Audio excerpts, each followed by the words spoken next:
Hey, it's me, your boy Blue Getziga, and today I'll be talking about the newest cards coming out of Dimension Force.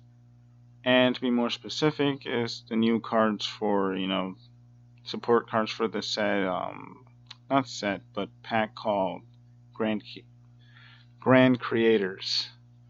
I mean, it's literally right here, yet, whatever. Anyways, let's get started. First off, for the Brave Token archetype, which is going to need a lot of help moving forward due to its main card being hit due to its abuse in the OCG. But yeah. Anyways, first off, we have Illegal Knight. It's kind of a weird name, but okay. And it's a dark fiend effect monster for some reason. And it's level 7 and it has 2000 attack and 2000 defense. And its first effect reads, during the main phase, if you control no monsters or if you control an adventurer token, so I'm guessing they're no longer called Brave tokens, quick effect, you can special summon this card from your hand. That's pretty cool. It's a quick effect. And you can basically summon it almost any time. You just have to control no monsters, which you just simply summon this thing first. Second effect, if you control an adventurer token, quick effect, you can target up to 2 cards your opponent controls. Give control of this card to your opponent, and if you do, return those cards to the hand. So basically this card can just act like a quick comp. I mean, Compulse is already quick, but yeah, this is basically just a generic Compulse where... oh yeah, if you have the adventurer token.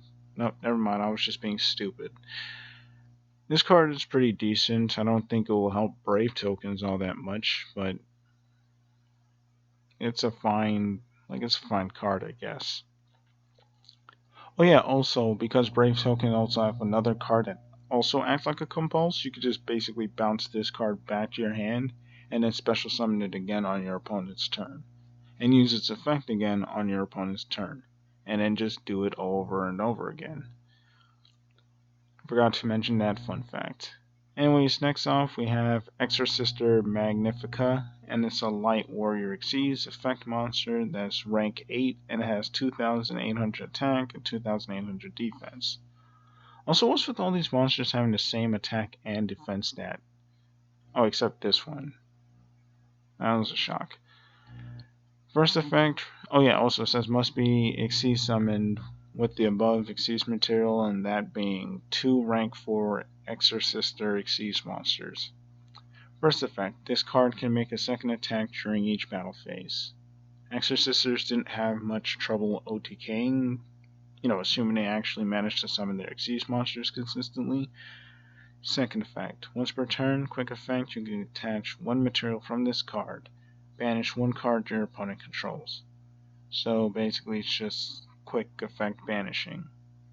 Seems pretty nuts, but it is just placed in Exorcister, and they made it so that you can only summon it in Exorcister. I'm honestly surprised that Konami didn't make this card generic. And the third and last effect reads, when your opponent activates a card or effect, quick effect, you can return 1 Xyz monster attached to this card as material to the extra deck. Then you can special summon that monster using this card you control as material. This is treated as an Xyz summon. And then you transfer the material. That effect is pretty cool, I guess. Like if your opponent targets this card, you can basically just tag out into a different Exorcister if you have one as material. I mean, it has to be that exact Exorcister. So that's pretty neat. Next and lastly, we have No Punk Die Note. And it's an Earth Warrior effect monster. It's level 5 and it has 2100 attack and 1800 defense. And its first effect reads, you can reveal 1 other punk monster in your hand, special summon this card or the revealed card. So basically it allows you to special summon either this or a different punk that's in your hand. And if you do, send the other to the graveyard. Also pretty nice. Because, this could basically end up being graveyard setup, especially if you summon your Amazing Dragon. Also, with this card being And, you can summon back whatever you discarded off of this card. And because this card is a level 5, your synchro pool has now opened up. You can summon level 8 synchro monsters, and it won't be that hard to do. Second effect, if this card is sent from the field to the graveyard, you can target one punk monster in your graveyard except a level 5 monster, special summon it. But you cannot special summon no punk Dinote for the rest of this turn. Doesn't matter, this card is already really, really nice. Especially, like, you can basically just go into a level 8, and because of this, you can basically special summon another one. Like, not another one of itself, obviously, because it already states that you couldn't. But you can basically just special summon one of basically the punk you pitched for its first effect. And if it's level 3, you can basically just use that to exceed summon your Amazing Dragon, or better yet, you can use Standpunk, use this effect, and then potentially get more material on the field so you could exceed summon into Amazing Dragon without having to use that level 8 synchro you just created using this and a level 3 punk. Anyways, I think this card is really good, but tell me what you guys think about these new cards, and it's been me, your boy Blue Gatsuga, and I'm out.